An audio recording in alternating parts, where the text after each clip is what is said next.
Welcome to Birch Lane, where you can find a fresh take on classic furniture and decor. Every piece is handpicked and crafted to last for years to come. At Birch Lane, you can explore everything from outdoor sets to living room furniture and everything in between, and get fast, free shipping. It's classic style for joyful living. Shop now at birchlane.com.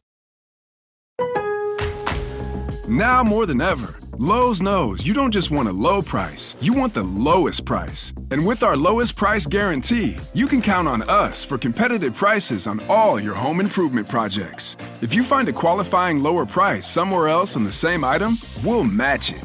Lowe's, we help, you save.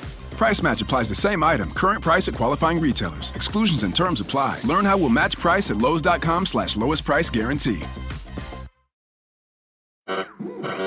We interrupt this program to bring you an important Wayfair message. Wayfair's got style tips for every home. This is Nicole Byer, helping you make those rooms flyer. Today's style tip: when it comes to making a statement, treat bold patterns like neutrals. Go wild! Like an untamed animal print area rug under a rustic farmhouse table from Wayfair.com. Ooh, fierce! This has been your Wayfair style tip to keep those interiors superior. Wayfair, every style, every home. This is an ad by BetterHelp. BetterHelp recently surveyed over 16,000 people and found that while 75% of people believe it's wise to seek support, only 27% of Americans are in therapy, and people stay silent to avoid being judged. BetterHelp has over 10 years of experience matching you with the right therapist, because we're all better with help. Visit betterhelp.com/stopthestigma for their first ever State of Stigma report, the latest in mental health research. NetCredit is here to say yes to a personal loan or line of credit when other lenders say no.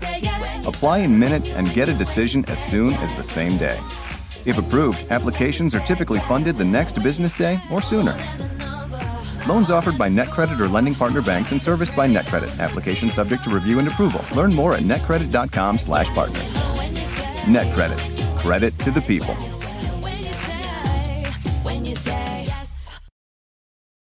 Welcome to our Paranormal Afterlife.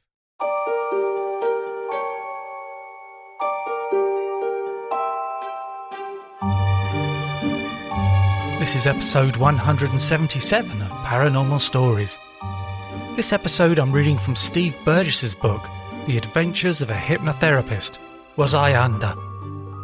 When I have guests on my podcasts, I read their books to work out questions for the episodes. When reading these books, I always find such amazing information that never makes it into the podcast, and here I get a chance to give you a peek into the book. I've put a link to the book in the show notes, and I did seek permission to record this extract, and the author kindly said yes. I'm going to be reading from chapter 19. This is entitled, Foul is Fair and Fair is Foul, or the Terrible Fate of Witches. And this is what Steve has written. Liv, a Norwegian woman in her 60s, came to me suffering from extreme anxiety. She described it as being a constant heavy feeling which had been in her chest, neck and shoulders all day, every day, for several years. I asked her to describe the feelings, and without realizing, she used words that immediately suggested to me that there was a past life involved somewhere. It feels as if something is tying me up across my chest, she said. Words which, as you will see, connected to the first past life that we entered. I have sometimes found that when a client describes their issue, especially if it is a physical problem or one that manifests itself in their body, that they unwittingly describe something that directly connects to the trauma in a past life that has caused their problem. One man with constant headaches said he felt like I've been shot in the head with a musket ball. And guess what? In a previous life, he had died in the English Civil Wars by being shot in the head, with, of course, a musket ball. A lady with back pain described it as like someone sticking a knife in my back. Someone else said that their irritable bowel syndrome stomach pain felt like I've been speared. And guess what? Yes, you've got it. They both died in this way in a past lifetime. So when Liv said that it felt like she'd been tied up, I guess there'd be something similar in a past life. I didn't say anything though, as I didn't want to lead her in any way. I actually expected that some of her anxiety would be caused by the number of deaths to close family members that she had experienced in this current lifetime. But I was surprised when her subconscious signaled, once we had entered trance using the IMR signal, that there were no traumas in this life, but there were several past lives and some ancestral trauma causing the anxieties. She moved firstly into the life of one of her great-great-grandfathers 4 generations ago.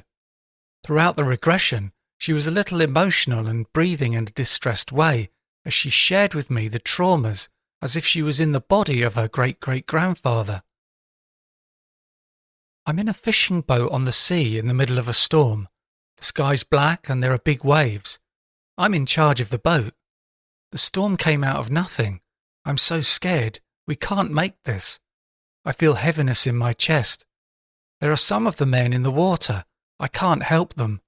I feel so sad for those young boys. They had wives and children at home.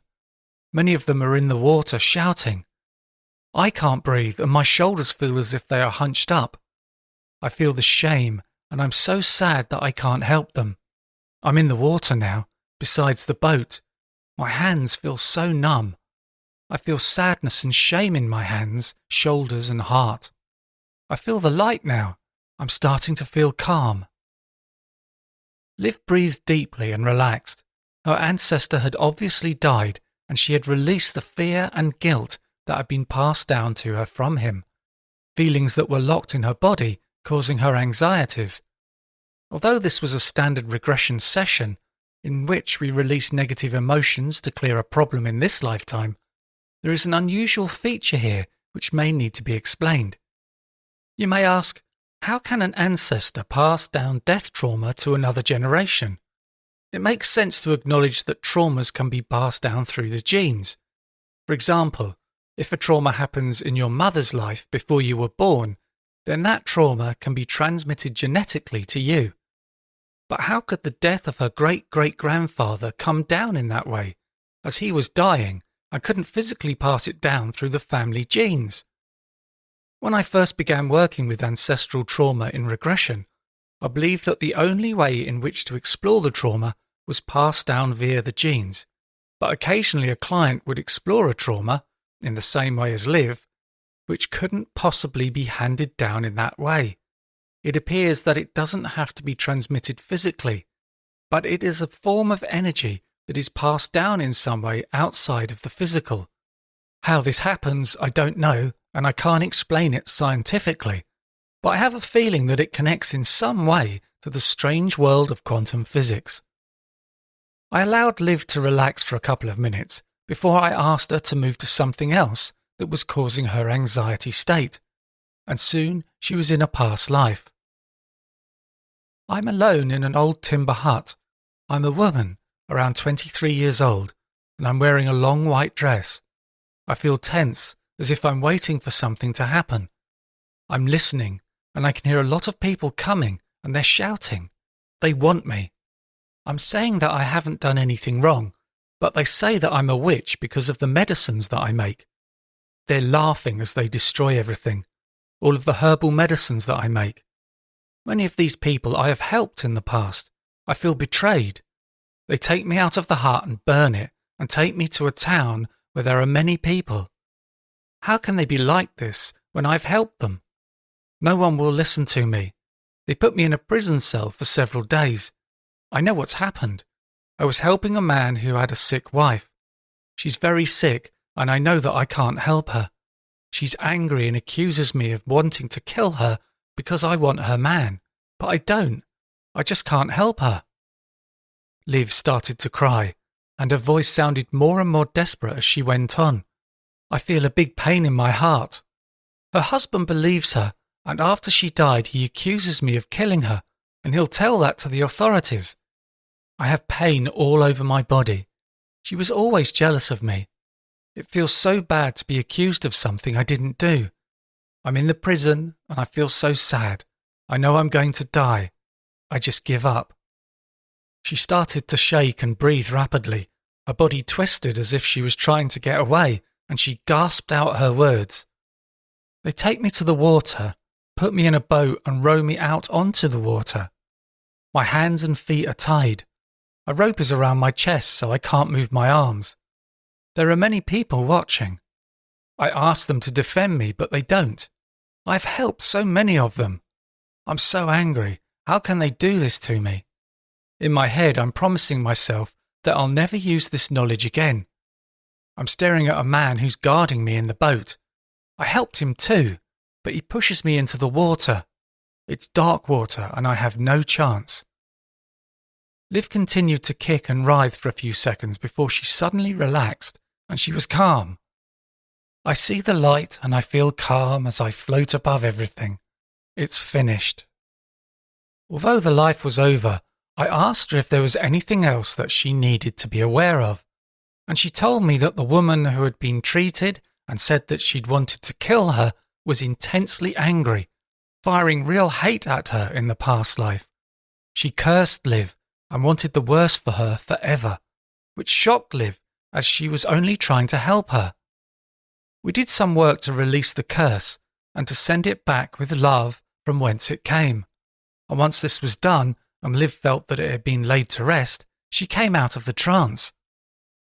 I'm never sure about curses. In other words, how real and effective they actually are. I have colleagues who place much store in the reality of curses and believe that a curse can affect someone over many lifetimes, but I don't know if this is really possible. However, just to be on the safe side, I treat them seriously, and if one comes through in a regression session, I usually work to neutralize it. Today I was reading from Steve Burgess's book, The Adventures of a Hypnotherapist, Was I Under? If you want to buy the book, there is info and a link in the show notes. And my book, Verified Near-Death Experiences, is out now on Amazon and you can get it in other great bookshops. A great way to support the podcast is to sign up on Patreon. Just go to patreon.com/Our Paranormal Afterlife or click on the button on my homepage at pastliveshypnosis.co.uk.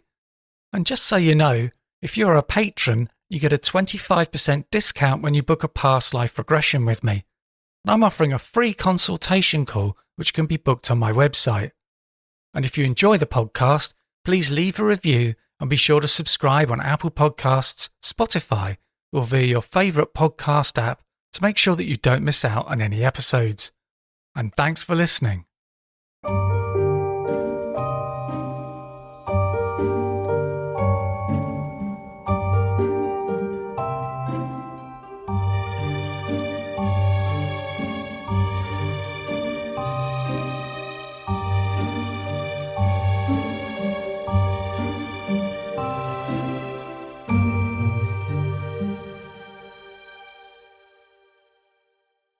This is an ad by BetterHelp. BetterHelp recently surveyed over 16,000 people and found that while 75% of people believe it's wise to seek support, only 27% of Americans are in therapy, and people stay silent to avoid being judged.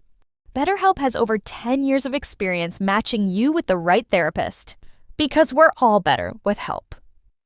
Visit BetterHelp.com/StopTheStigma for their first ever State of Stigma report, the latest in mental health research. Did you know 39% of teen drivers admit to texting while driving? Even scarier, those who text are more likely to speed and run red lights. Shockingly, 94% know it's dangerous but do it anyway. As a parent, you can't always be in the car, but you can stay connected to their safety with Greenlight Infinity's driving reports. Monitor their driving habits, see if they're using their phone, speeding, and more. These reports provide real data for meaningful conversations about safety. Plus, with weekly updates, you can track their progress over time. Help keep your teens safe. Sign up for Greenlight Infinity at greenlight.com/podcast. Americans love using their credit cards, the most secure and hassle-free way to pay. But D.C. politicians want to change that with the Durbin-Marshall credit card bill. This bill lets corporate megastores pick how your credit card is processed, allowing them to use untested payment networks that jeopardize your data security and rewards. Corporate megastores will make more money, and you pay the price. Tell Congress to guard your card, because Americans lose when politicians choose. Learn more at guardyourcard.com.